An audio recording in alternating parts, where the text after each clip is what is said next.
Welcome back to Dis Media Startup Story, the podcast where we take you behind the scenes of starting a business from the ground up. And today, our guest is a retired U.S. Air Force veteran turned serial entrepreneur who built his business instincts long before he had a blueprint to do so. Starting his first venture at just 8 years old, Tyrus Shivers is founder and CEO of Legacy Wealth Capital Group and creator of LBOS. LBOS standing for the Legacy Business Operating System, a framework designed to help founders build businesses that are scalable, fundable, and sellable. He's coached over 1,000 entrepreneurs, collaborated with names like Eric Thomas and Master P, and leads a global team across tech, real estate, and operations. His mission is simple: help founders stop running a job disguised as a business and start building a legacy. Tyrus, welcome to Dis Media. How are you? I'm doing great, Ben. I got to take you on the road with me because that's the best I've heard an intro come through about me. And so I'm going to just take you, name your price. Let's go on the road. I'm gonna take you guys down a little bit of journey. Tyrus is incredibly patient with how ill prepared I have been. So not too long ago, we had an interview set up, and unfortunately, I ran into some technical issues. I bailed on him at the last minute. I told him I was going to follow up with a link. He ended up getting his team to reach back out to me, rebooked himself. Oh my gosh. And then as we start our interview today, once again, my technology, I thought I hit record, and we're getting into it. We're having a conversation, and then I realized, Tyrus, I'm sorry. We haven't started recording yet. Oh my gosh. Tyrus, thank you so much for your patience. One of the things I want to dig into, and we do this each guest that we have here, is start with their background. And you have a pretty vibrant one that starts at a very young age. If you wouldn't mind, walk us through what got you from where you were to where you are today. Yeah. And so, Ben, I'm going to give you and the audience the Campbell soup version because I can get long-winded about everything that I've done, but I want to accelerate it and collapse the time. So around 8 years old, that's when I started my first business. It was printing business cards. And one of my first customers was my cousin, and he owned an HVAC business and he needed business cards. I started that business because I saw at an early age how my family worked hard, but didn't own anything. And when I say work hard, I'm talking about factories, lumber mills, 12 to 15-hour days, and they would do what's called shutdown work. So they would work 21 days straight, 12 hours plus a day, and then get 7 days off. And I told my mom, who has worked 2 jobs all my life, that, I'm not going to work hard like that. I grew up listening to my great-grandfather talk about chopping cotton at 8 years old for a nickel a week. I listened to my grandmother talk about picking cotton for $10 for every 100 pounds they picked. So in the back of my mind, even at an early age, I knew that while I appreciated what they did, because I stand on their shoulders, I didn't want to work that way. So I did what everybody else does. I went to college. I was going to get a job. And as I was in college, I was pledging in my second year and I lost my scholarship. So at that point, what was I going to do with my life? I did exactly the thing I said I wasn't going to do, which is work hard. That same cousin that I got printed the business cards for, I went to work in his company, doing duct work, being in the attics, pulling units, and doing HVAC work. And then I worked at UPS part-time. So I'm working 12 hours a day, 8 hours HVAC, 4 hours UPS. And then I realized that I'm not doing what I said I wanted to do. So what did I do after that? Did I start a business? No. I went into the Air Force. That was the next logical step. And the Air Force, which I loved, was supposed to be a 20-year career for me. I went in as enlisted. I was going to go to OTS and do officer training and then do 20 years. However, I was medically diagnosed with a condition and then medically retired. So after 2 years and 6 months of being active duty, I was medically retired and I started over again. And from there, I went into government contracting, working for other companies. And I always had that nagging in the back of my mind that you're supposed to be an owner. You're supposed to grow and build wealth and give back. You can't do that working a 9 to 5, not the way you want to do it. So I got into real estate investing. That's where I launched my first real company. It was a property management company. I took it from zero, bootstrapped it to about 1.2 million in 18 months. Grew it really fast. People wanted to know how fast I grew it. So I got into coaching and consulting and helping others scale businesses. And over time, I started to pull the attention of larger brands and influencers from building systems that I went to consult with them, work with them, write books with them, and help them grow their businesses. So we've done $50 million businesses. We've done $10 million masterminds. We've launched a lot of products and services, which led me to taking all the information that I learned and putting it into Legacy Wealth Capital Group and LBOS. And the way Legacy Capital Group was birthed was two venture capitalists saw me at an event speaking. They had seen me on Instagram and they came up to me and said, "We want you to help us scale our course, Capital Raising Academy." And I said, okay, I need to test the course, learn. And I went through and I'm like, this is great information. I got a proposal for you, which was really an ultimatum. We can partner and build a business, or I won't work with you at all because I'm not interested in scaling another course. And they accepted. And that's how Legacy Wealth Capital Group comes today, with my mindset of growing businesses.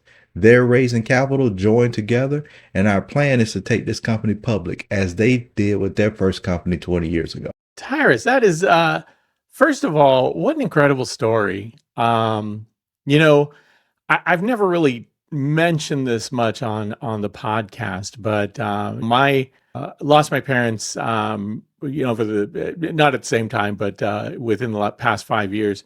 And both of them, like my dad got his GED, dropped out of high school, got his GED in the Air Force. My mom did as well, kind of left high school, never went to college. Worked in the fields of California, Central California, picking, everything from onions to cotton and, produce, all kinds of stuff. So, a lot of my work ethic is really shaped by my upbringing, by the fact that, I never remember my dad calling in a day sick, never remember him being stressed out or burnt out. Like he just worked. And it's so awesome that you come from this fantastic family of just hardworking people who just get it done, and the fact that you've been able to take that ethic, that grit, and move it into something like this is absolutely amazing. Because one of the things I picked up on there was, you didn't finish your degree, did you? I ended up going back after I left the Air Force. So I Okay. went and finished my bachelor's legal studies, and then I did a dual MBA and master's in cybersecurity program. Oh, fantastic. Okay. So yeah, I wasn't sure if you had gone back. Either way, when you got to this point where, and I kind of feel a little bit of this sometimes myself, where there's a mission, there's something you want to get done, and doesn't matter how we feel about it, we're just going to get it done. So, what was that point where you saw your first opportunity and maybe even saw it before others did and said, this has a potential of becoming something bigger than what it is? Actually, it was recently, as in a year ago, at Legacy Wealth Capital Group. Really? Because, I had a property management company. I ran a contracting company adjacent to that, did really well. Real estate just wasn't my thing. And it wasn't because I was not successful at it. I just didn't enjoy it. And my wife and I co-own a language services company together. I have other companies that I own as well. But what I saw with Legacy Wealth Capital Group was a way to expand and continue growing and bring my own Shark Tank locally to people around me and to the world that I'm in. Because we all see Shark Tank on TV, but not many business owners, one, believe they can raise capital or know anything about raising capital. And then two, we don't get to talk to investors a lot or individuals who this is what they do.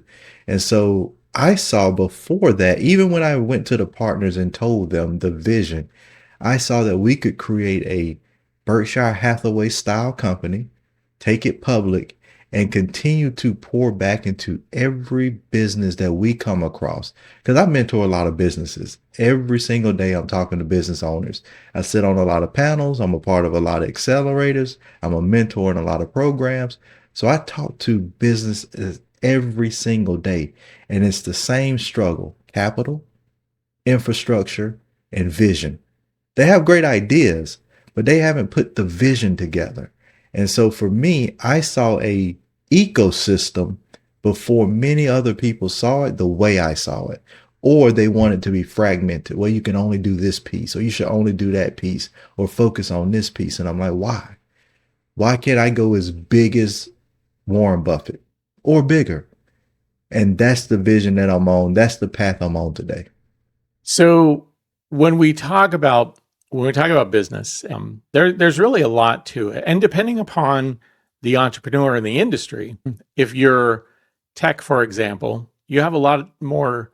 You have different headaches than if you are a restaurant group versus a professional consulting group. Each of those businesses are certainly eligible for scalability, but it sounds like you do work and have worked with several different types of entrepreneurs in several different industries.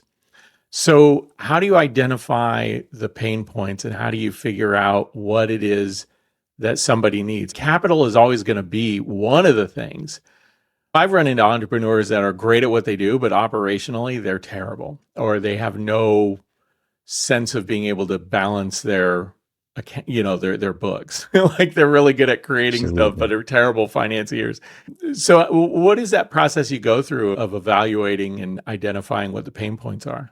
I listen and I start asking targeted questions, and then I challenge the business owner, because most owners, if we're talking about the majority of small businesses, who they really are operators that started a business because they felt like they could do it on their own. They didn't need the company that they worked for, or they just fell into it almost like an accidental landlord. There's a lot of accidental business owners out there. They just kind of fell into it. And so that pain point is you were never meant to do all of these roles you're attempting to do. And I don't know why you think you have to do it. And so the first thing is, okay, yes, I'm terrible at the books. You're not supposed to do the books. That's what an accountant is for. Oh, I'm terrible at data and marketing. You're not supposed to do it. What are you supposed to do as the business owner? And I like to elevate their thinking, because they listen to the E-Myth, they read it, the E-Myth Revisited by Michael Gerber, and it talks about your operator and getting out of the business and working on the business. Think like an investor. And how does an investor think? They think of businesses as assets, not their baby, not the thing that they love, not what they feel like they have to nurture, an asset.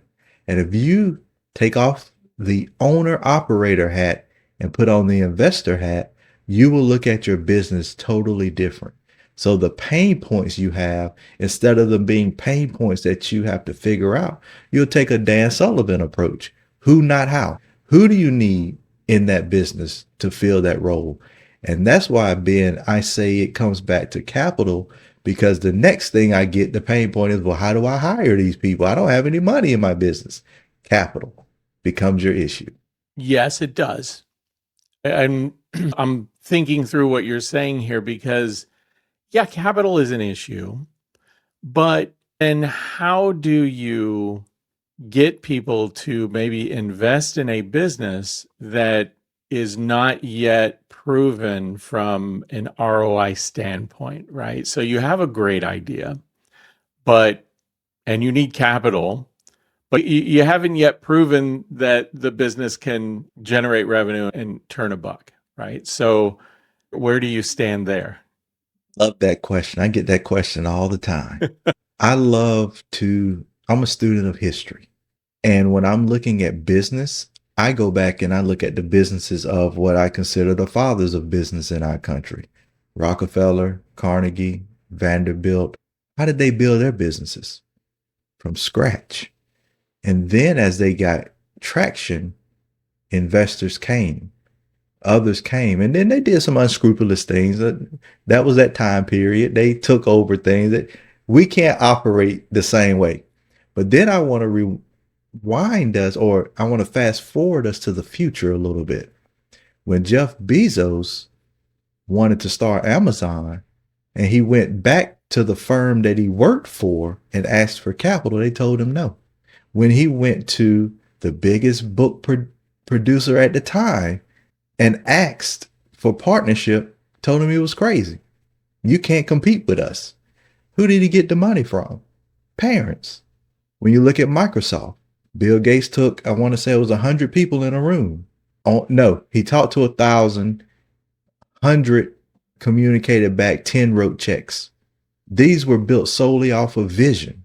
So when you have an idea and you haven't gotten an ROI, you haven't started, you don't have a prototype, you're not at MVP level, but you want investors, you need to go to everybody that's close to you. This is why they call it the friends and family round, and share with them a vision and a picture that's so clear that you believe in so much, they're willing to support you.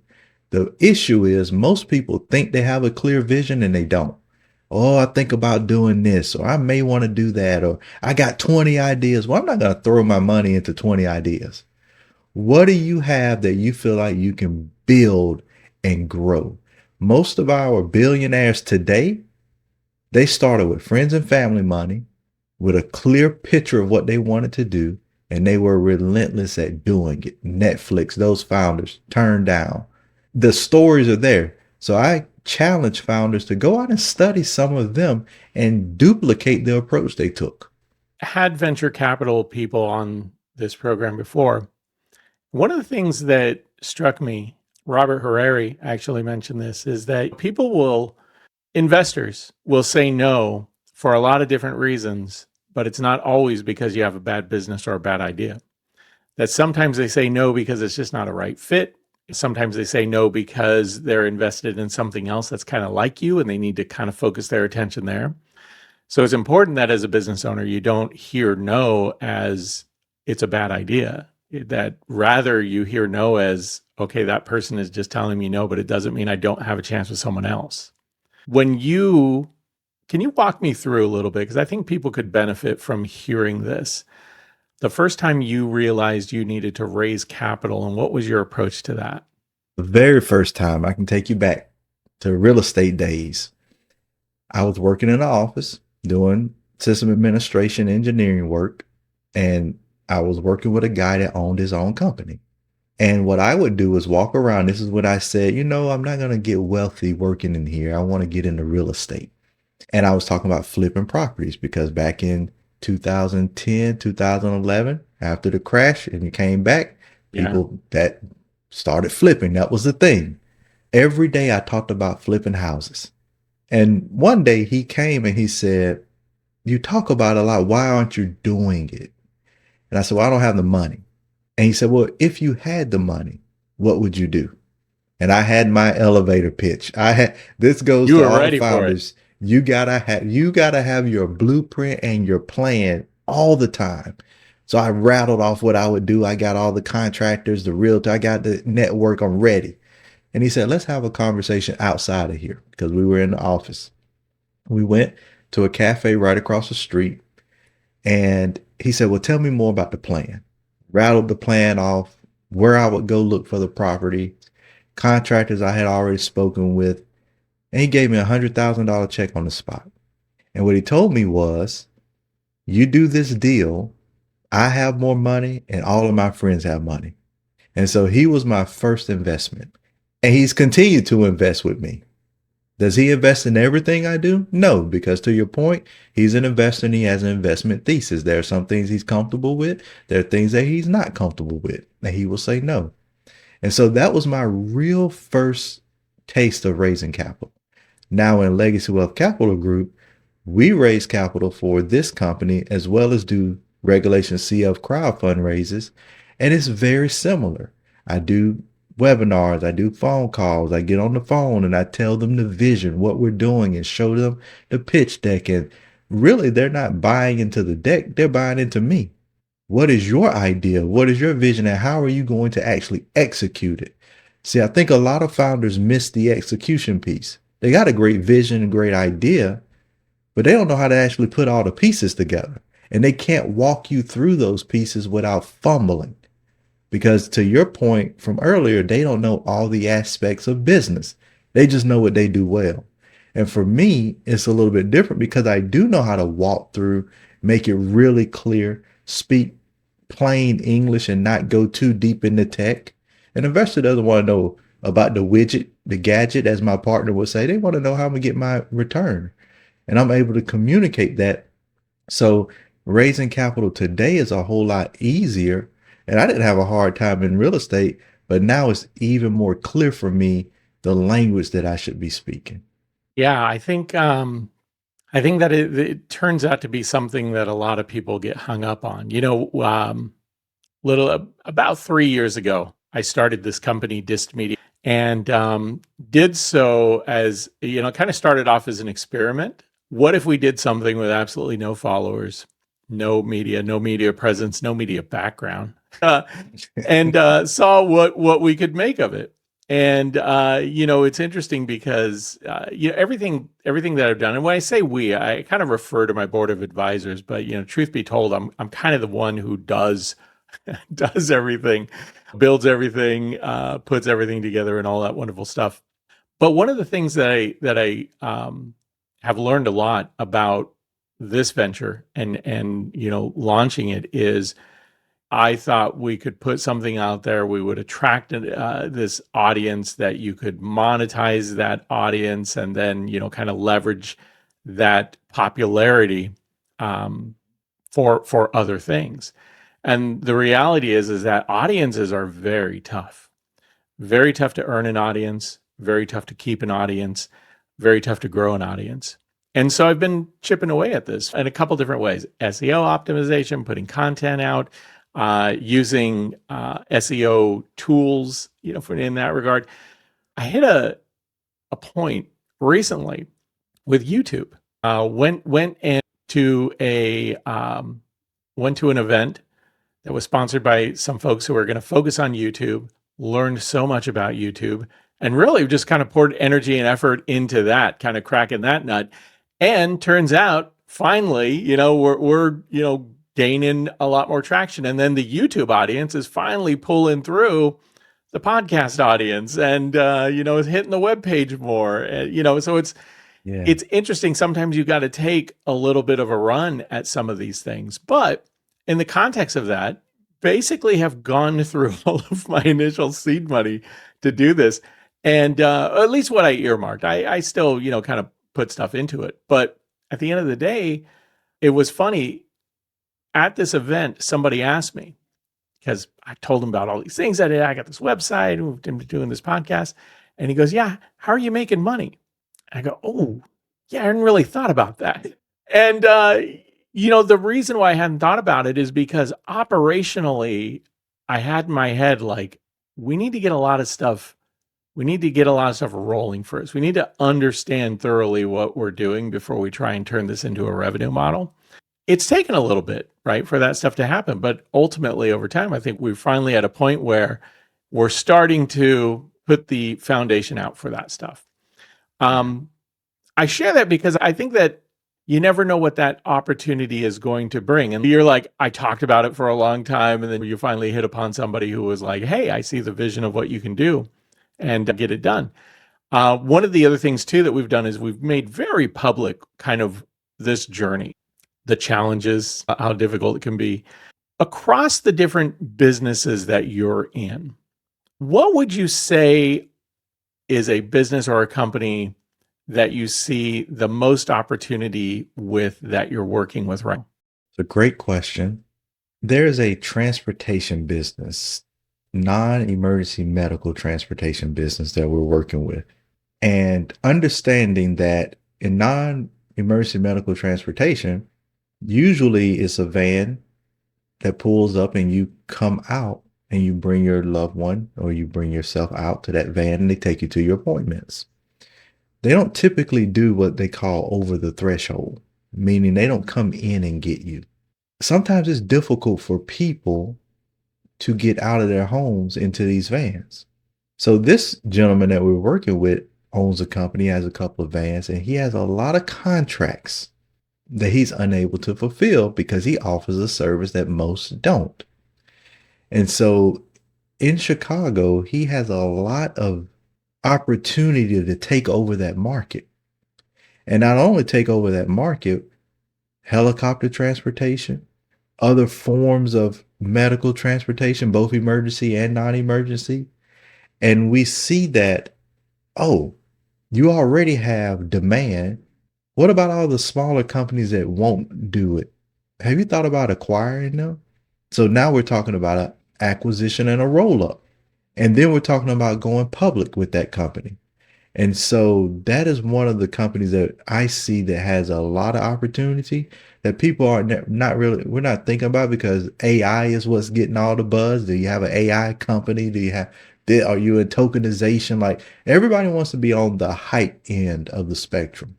But everyday businesses that do our logistics, our manufacturing, non-emergency medical transportation, the brick and mortar stuff still matters. And so I'm seeing a lot of opportunities come in those businesses. I believe construction businesses will be very valuable here shortly.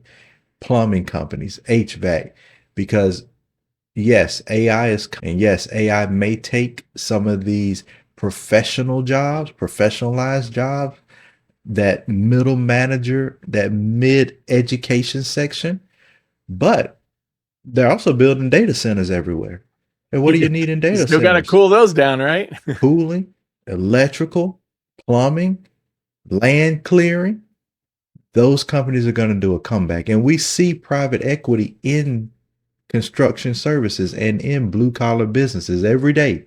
So I look and I follow them. I'm like, okay, if they're going, and we're also seeing private equity firms come out of the middle market into the extremely low middle market where they didn't used to play before. If you were sub 20 million, they didn't want to deal with you, which left a lot of room for people like me to play around. But now they're dipping down into that. They're preparing and they're getting ready for that next wave.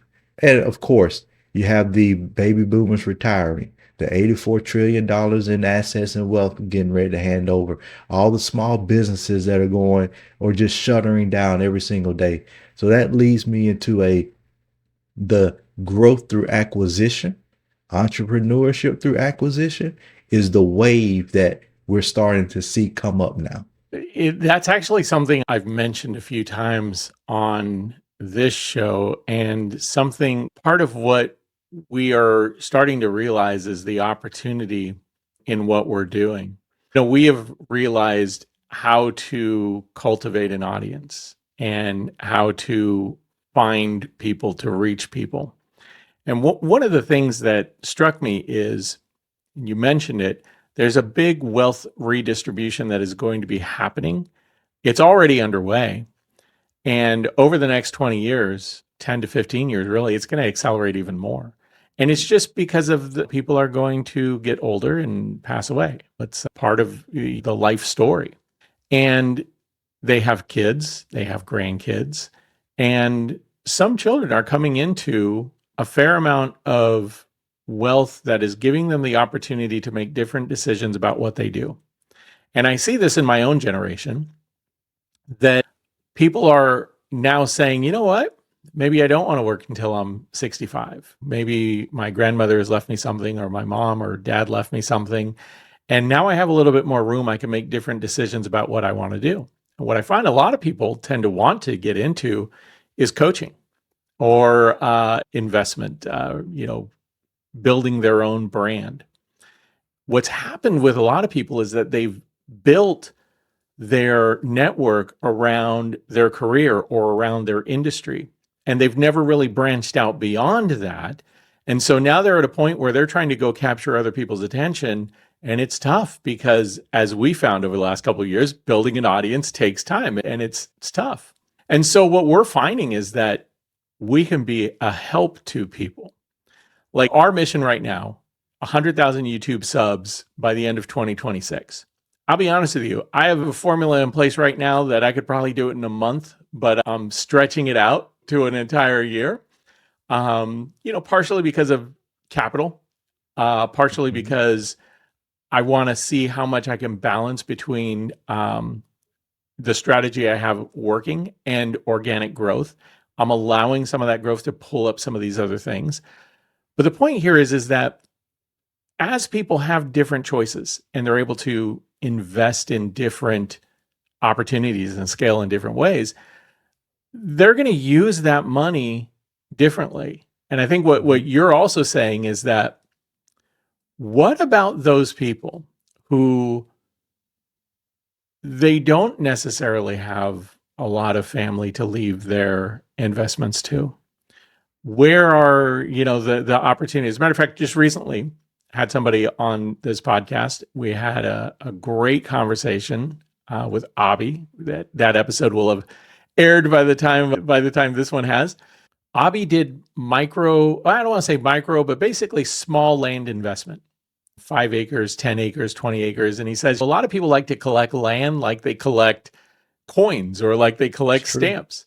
And that a lot of times people might get 10 acres just to go camping on the weekend. Like it doesn't be Mhm. developed land. Sometimes they just want the land to own something. And so he buys parcels for 4, 8, $20,000 and can flip them at 2x or more. And there's a number of people, real estate people don't want to invest in it because there's no commission in it. There's no commission in a $5,000 sale. And so he just goes and he finds people who wants to sell their land. He's got land all over the US that he does this with. But that's the kind of what you're talking about. This is the kind of things that are happening outside of the big flashy tech where there's money to be made, where there's almost money sitting on the table to be earned, and people aren't yet taking advantage of that. Absolutely. Very true. Even from that perspective, not only do we talk to a lot of business owners, we talk to a lot of investors. We also talk to a lot of individuals who are everyday investors or unaccredited. And we know that if you're not an accredited investor, our big banks, investment banks, private banking, they're not going to work with you. You can't write a $250,000 check. So you're not going to get access to early pre-IPO opportunities or Right. opportunities that they're going to push. And then we have the other wave of, yes, put your money into the stock market. But everybody that teaches that, our influencers online, they only focus on the large cap companies, the big companies. What about the small cap companies? All the great businesses that are doing well in revenue, that they're worth 200 million, 300 million, and their shares, their stock is much cheaper than a $200 per share. And they have bigger moves. And exactly. So we spend a lot of time educating on do your research, but look at these small cap companies. Look at these startups who are still private that are raising capital through regulation crowdfunding, through Yeah. Reg A. These are opportunities that you can take advantage of because, again, the shares are much more palatable. Do we know if the company's going to become a unicorn? No. Do we know if it's going to go public? No. But all investing carries risk, and that's why you have to do your due diligence. But it's options, and that's what a lot of people miss. Most people wouldn't even think about buying those parcels of land and creating a way of making money, or at least options around making money, because they want to follow the hype. They want to follow what everybody else is doing or saying when there is so much opportunity, so many different options, so many choices that if you just did one. I have a client who he's been owning ATMs for the last 20 years, owns hundreds of them. I didn't even know you could own ATMs. I thought the banks owned them all. And he was like, no. And he said, what's happening is banks no longer want to own the machine because they don't want to maintain them. So Yeah. they will pay a private owner to put the machine there and just keep it full. So much opportunity, so many It's just a different vending machine businesses. with money.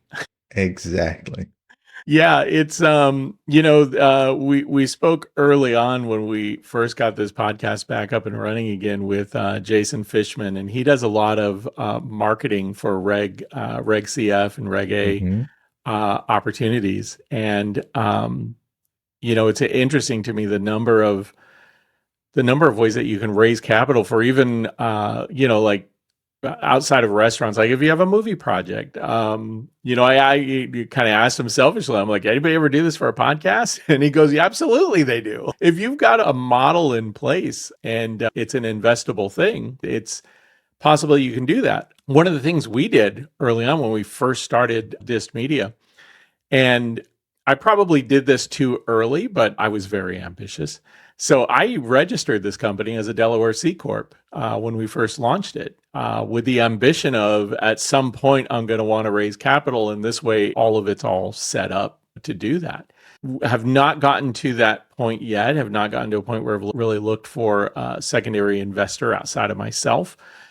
Primarily because, again, what I talked about earlier is I want to build a proof of concept. I want to build value in the brand. I want it to be something that has some tangible assets to it, and before I even start going down that road.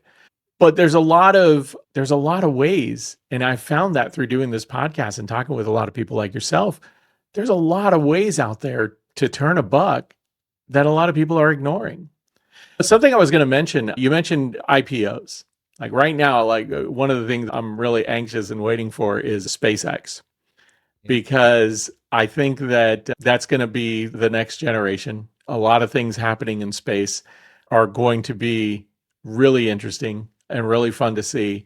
But just keeping your eyes open from an investment standpoint, I remember, and again, I don't really venture into politics here. I'm only mentioning this because it was a moment and an opportunity, and a lot of people didn't recognize it as such. But when people were burning down Tesla dealerships and the stock was falling, I'm like, I'm buying Tesla. Like, this is a company that is, uh, you know, I've said this to students that I teach. I'm like, the board has given Elon $1 billion pay package. Even if that means over the next 10 years, that company thinks that he is going to create a tremendous amount of value, $1 billion worth of value. Even if they're half right, that's still a tremendous amount of value. And so when people are Exactly. burning down Tesla dealerships and the stock's falling, I'm buying Tesla. Like, when Facebook lost a bunch of money because of virtual reality and that overinvestment, I went down to $99. Facebook did. Those are the kinds of signals when you see those kinds of opportunities that you go, all right, time to make a move, time to pay attention and put some funds against things like that. But to your point, small cap, when you're evaluating small cap opportunities, what are some of the things that you tend to look at to get you interested? Yeah. I want to, and I'm going to use kind of what you just mentioned about Meta, Tesla, about the large cap companies. And so I look at things in the supply chain and the distribution and in the vertical. Yep. What do they need to continue growing? They're not doing everything. Lithium Copper. ion, copper. Who who's mining gold? Why everybody's out buying gold and chasing gold because it's going to, who's mining? Who's the gold mining company? Who's the gold research company? Who are these companies that are the backbone of what we see from the larger businesses? Because they're growing too. NVIDIA makes the chips, but all those components on that chip come from other companies. They don't make it all. So when I'm looking at a micro cap company that nobody's ever heard of, and I'm a part of several different groups as well that bring these out, I look at, are you in the supply chain of a larger company? What's your revenue look like? What has it looked like over the years?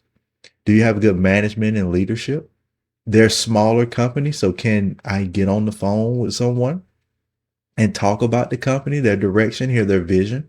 I want to look at what that industry may be going towards and what the future may hold for that industry. And if they have stable earnings, seems like they're doing, and they're a great company, you can't find any negative press or publicity about them, then that's a great company to put some money into. And I take the old adage of everybody else, don't put anything in that you're not willing to lose. And Yeah. so it's okay. I had a friend of mine, this is a side story. It was one of the meme coins that came out. And I saw him put on Facebook, he was like, does anybody know anything about this coin? And I called him because he's a real estate guy. No, he's not into digital currency, cryptocurrency. And I said, don't put your money in that. Please don't. It's going to crash and you're going to get wiped out. And he was like, oh, no, it's okay. So he called me a couple of months later. He was like, I put some money in there and I lost it all. I said, well, how much did you lose? $375,000. And I said, well, what are you going to do? He was like, what do you mean what I'm going to do? I'm going to do what I do every day and go back to work, go back to real estate. It didn't matter to him because that was money he was willing to lose just to try it. And so he's an investor as well. So if I know you'll lose some money over there, I know you'll put some money with me. But when I'm looking at those micro cap companies, I want to hear their story. I want to see their trajectory. I want to see what industry they're in. I want to see if they're in that ecosystem, the pipeline, they're in the vertical. I want to see if they have opportunity to be acquired and to enrolled up into one of these larger companies. That really forms my decision around them. Excellent stuff. I was sitting here thinking, I'm so looking forward to SpaceX, and he just talked about supply chain, and I'm like, yeah, who makes the rocket fuel? Now you're thinking. Because there's got to only be a few people that do it, and we're putting more rockets in space, so we're going to need a lot more fuel. So I got to imagine there's going to be an upside there. Tyrus, I want to shift a little bit because one of the things that we hinted at in the intro was the work that you've done with Master P. You co-authored a book with Master P. How did that happen? Like, how did y'all meet? How did you get together? And what's this book? Yeah. So the book is the 5 P's to wealth and just talks about different P's to go through wealth and how I met him. And this is a story, something that business owners that are listening, anybody you can take, because you got to be willing to bet on yourself. I've followed Master P in music since I was younger in the 90s. And I watched his journey change from music, rap music, to businessman. And he was always a businessman. If you look at him, he had all kind of companies in the 90s. He always was willing to try, whether it went further or not. And so he started this masterclass and he had a lady working with him and her name is Tiana and she was putting on his masterclasses. And what I noticed was they were getting people to sign up with the masterclass via DM on Instagram.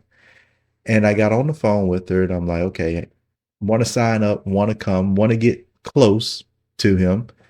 And I asked the question, I'm like, why don't y'all have a website? Why are you not doing this through a website? So every relationship I get in, I always look to add value immediately. And then she was like, well, we're not doing it that way, but what do you do? And at that time, and I still own a digital marketing agency and we build websites and run paid ads and do all that stuff.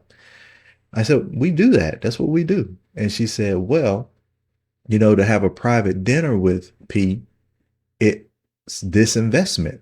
But if you build us a website, I can show it to him. Maybe we can work something out. And we worked something out. So Nice. And at that event, I was able to have a dinner with him. I sat right next to him because there were others who made the investment as well. They all did whatever they need to do to get into the room because you want to get into the room. That's how you do it. And so once I got into the room and I sat next to him, I was able to explain more. And with her help, I was able to move further into the ecosystem with him. He wants to do foundation work. He's giving back to kids. He wants to build this program. And I said, you know what? I built these programs. I've worked in these foundations. I've done this work. Let me shortcut that process. And so that's how we're still working together today. And so I don't do anything on the music side.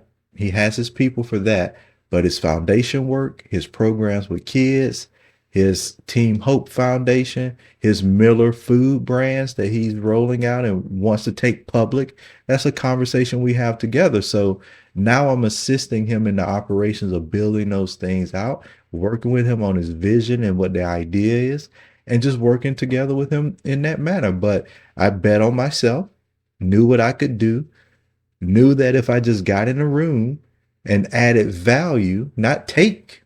I didn't go in there and ask him for any money. I didn't go and ask him for connections to his world. Yeah. I went and wanted to add value so I could lend value to him, and then it will reciprocate back to me. I love that because it's interesting. I tell my kids all the time, I'm like, you don't have to be the smartest person in the room.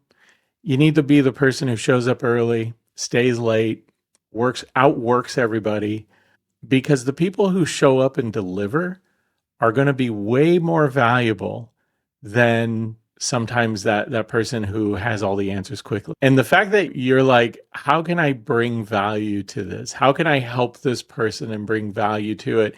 And you know what's funny? And I get this sense that I don't think you did it even because you're like, hey, if I do this, then I'll get that. It's kind of like, I see somebody who needs something. I've got something I can give them. Let me see where this goes. And man, even that approach is even something, I've deployed a lot, and it's it does help. I mean, if you start out with a goal of just trying to help people, and it's funny because even what we do, I always say what I do here with the Daily Pitch and Dis Media, the overarching mantra: help managers, leaders, and entrepreneurs get better at what they do. I mean, that's it. It's about cultivating an entire brand built around helping people get better at what they do and helping people at all different levels. Like if you're brand new, that's why we do the podcast, why we put out articles. Like we put out a lot of free stuff so that people, can learn that way. And then we have other things that we do that we can help people with at different price points, right? But I love the Gary Vaynerchuk model, which is, give 52% of it away, give most of it away. And if you give Absolutely. most of it away, it's amazing what you'll get in return. Absolutely. I love the fact that you've done that. So where, when you think about, gosh, because I feel like there's so many things you're involved in that we haven't even gotten to. So I'm going to ask you this. I'm going to ask the Sophie's Choice question that I always ask people, which is, looking across the landscape of things that you're working on today, what's the one thing right now that's getting you really excited to get up in the morning? It's our kicking off our Regulation CF crowdfund raise Nice. because we want to do it and map out the blueprint. And so for the audience that we speak to, they've never heard of it. Investors may not trust it. Venture capital banks, others, they're still looking at the Reg CF as kind of the stepchild of capital raising. And so what we want to do is walk the path. We're not just telling you about it. We're not just advising you on how to do it. We're doing it. And then what are we going to do with the funds? Use of proceeds. Large part of that is acquisitions. So we want to grow through acquisition. So not only we're going to tell you how you can go and buy businesses, we're going to show you because we're doing it.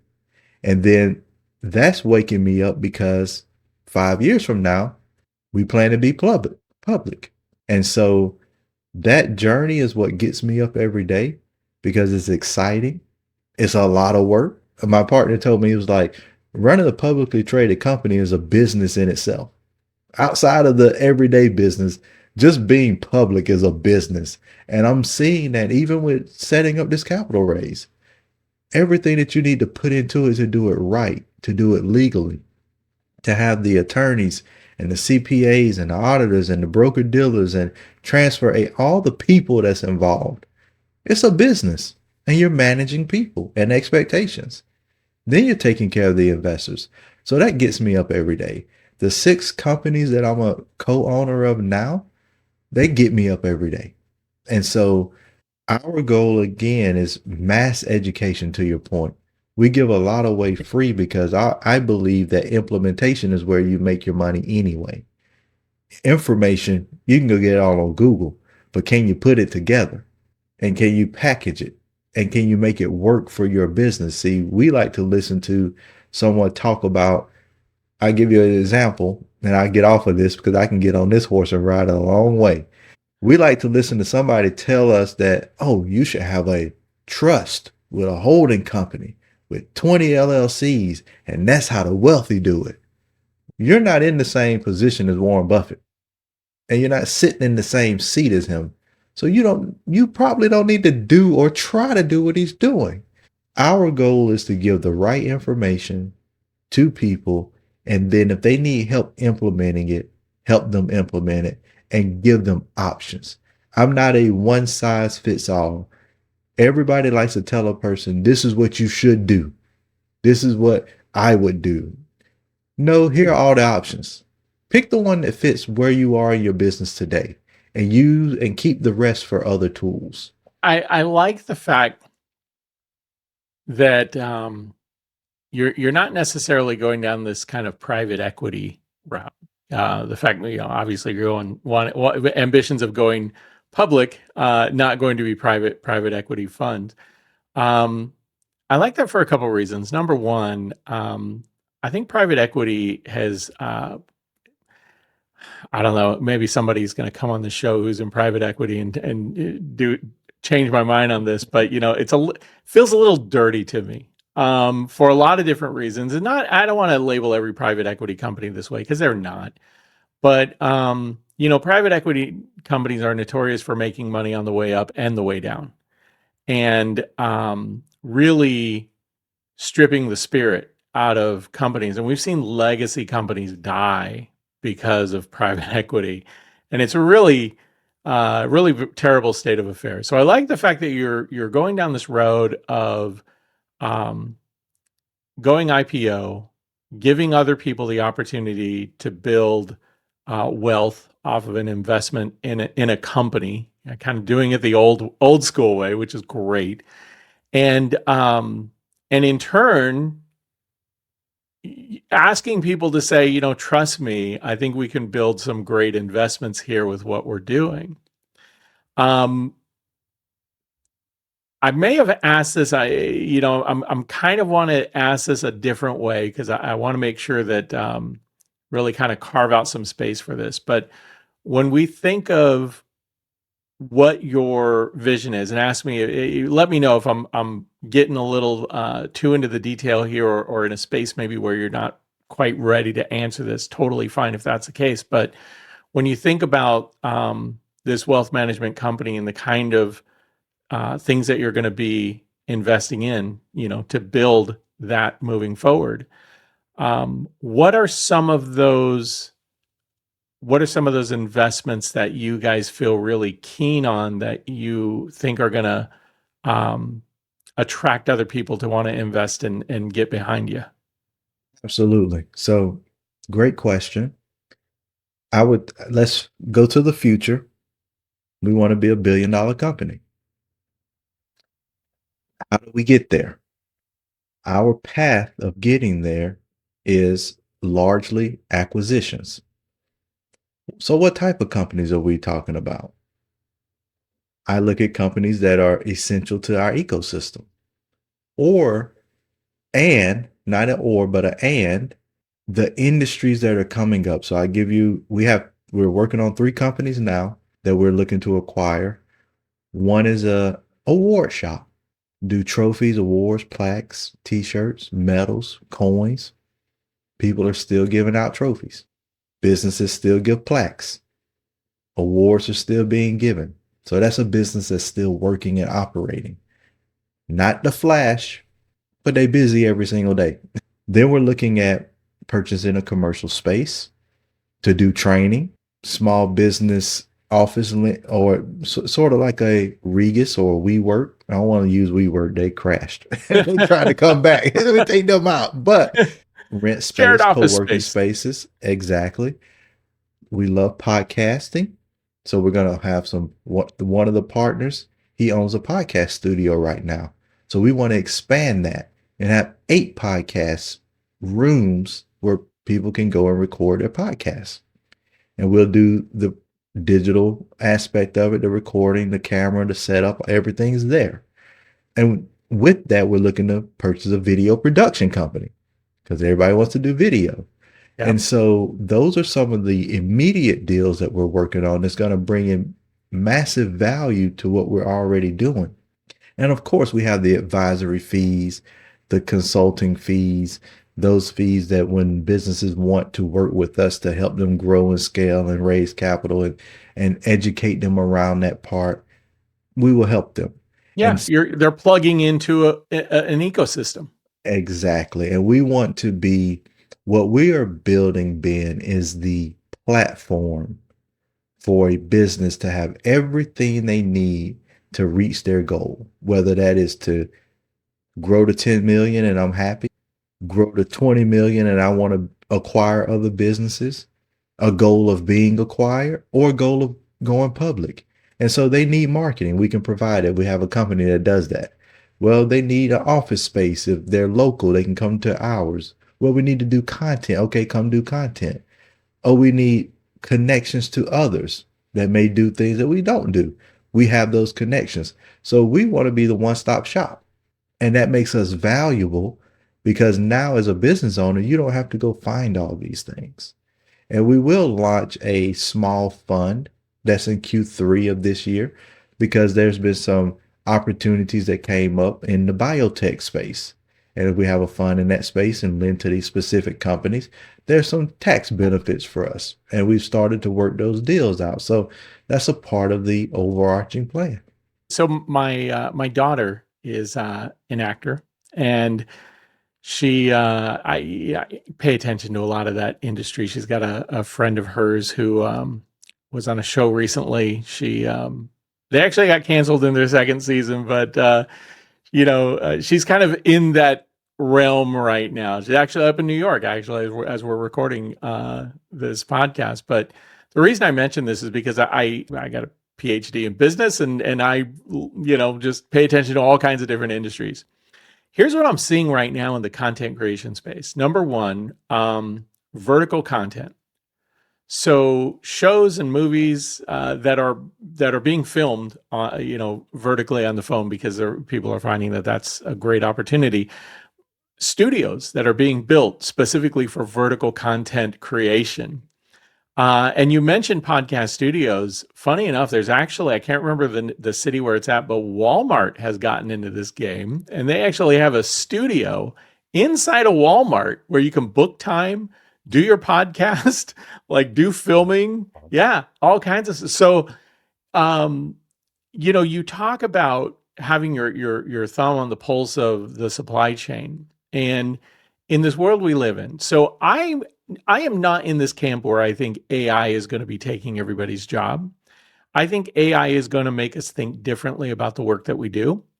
And I think AI is going to make us efficient, and it's going to give us a little bit more free time. And we are, if you're concerned about AI taking your job, it's because you're not adding value in the job already. Exactly. Sorry, but true. And so the people who are going to do well in this AI world are the ones who understand how to leverage it to get more done, to be more creative. I think AI is going to be a creativity enabler. When we talk about content creation, when we talk about kind of social proof, putting your expertise out there, grooming your brand that way, this is where it is going. This is where it's moving to. The fact that you guys are already thinking early about this stuff. And, you and I, when we were growing up, social media marketing manager was not a job. No. Content creator was not a job. Influencer was not a job.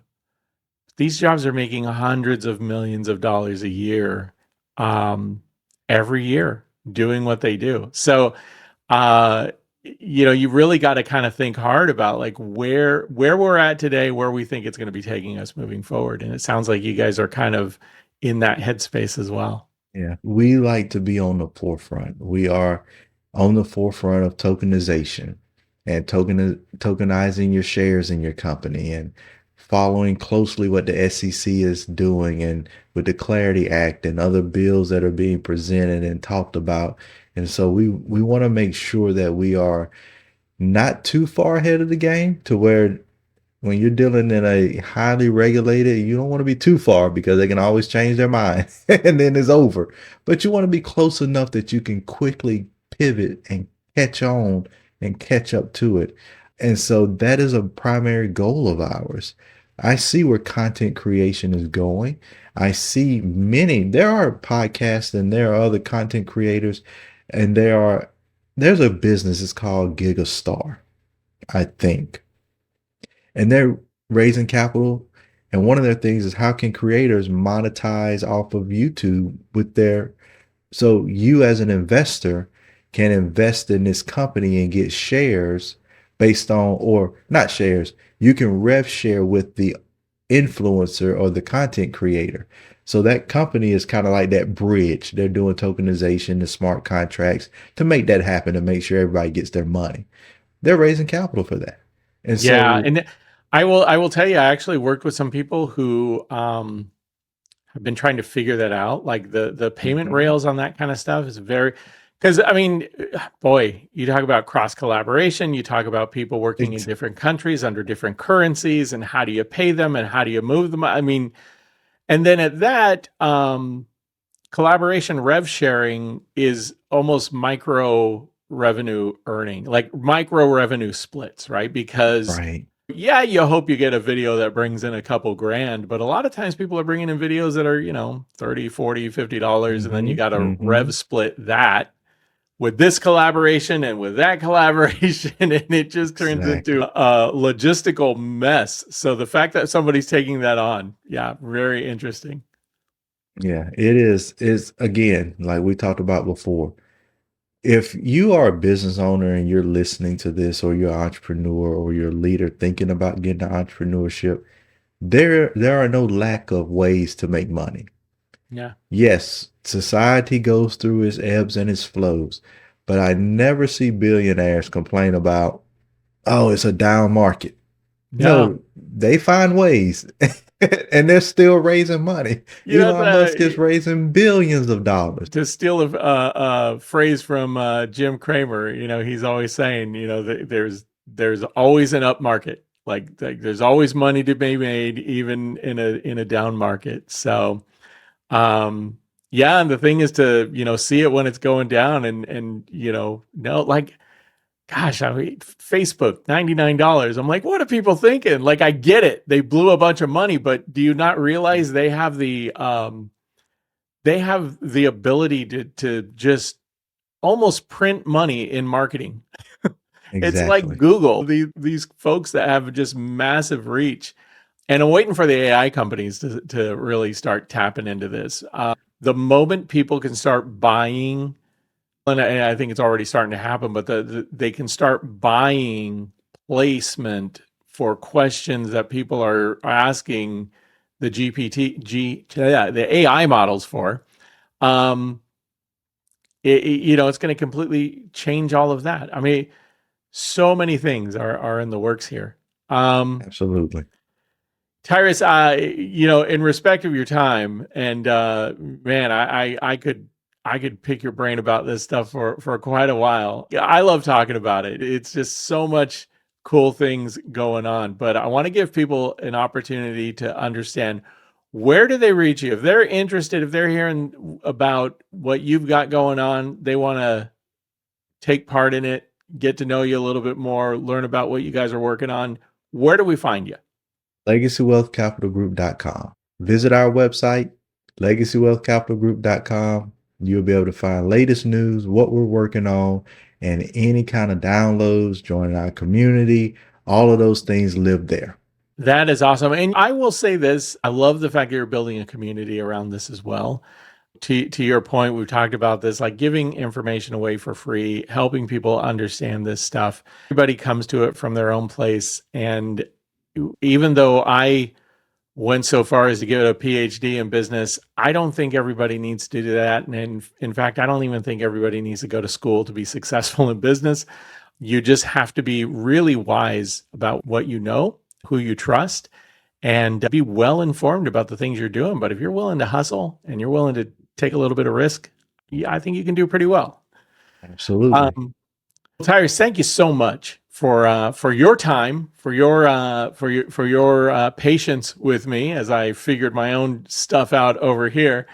Everybody else, thank you all for checking out This Media Startup Story. I want to remind you guys, we are on a mission to get to 100,000 subs on YouTube by the end of 2026, and we can't do it without your help. So here's what I want you to do. I want you to tell a friend, tell your mom, tell your neighbor, tell your enemies, let them know that we are putting out new stuff all the time and helping people learn more. And if you'd like, check out, just got the hard copy in of my new book, 10 Topics to Help Managers, Leaders, and Entrepreneurs Get Better at What You Do. If you are interested in the book, check out Ben Olmos, BENOLMOS.com. Find out all ways you can purchase it there. Thank you all very much for checking out This Media Startup Story. We will catch you again next week. Thank you for dropping by. Have a good one. Thanks for listening to Dis Media, a Startup Story. This podcast was produced and edited by Ben Olmos and is a production of Dis Media Corporation. If you're interested in learning more about anything you heard on this episode, please reach out to us at podcast@discmedia.com. You can also get more information about this and other episodes or information about our guests by checking out dailypitch.news, our business and insights publication focused on helping managers, leaders, and entrepreneurs get better at what they do.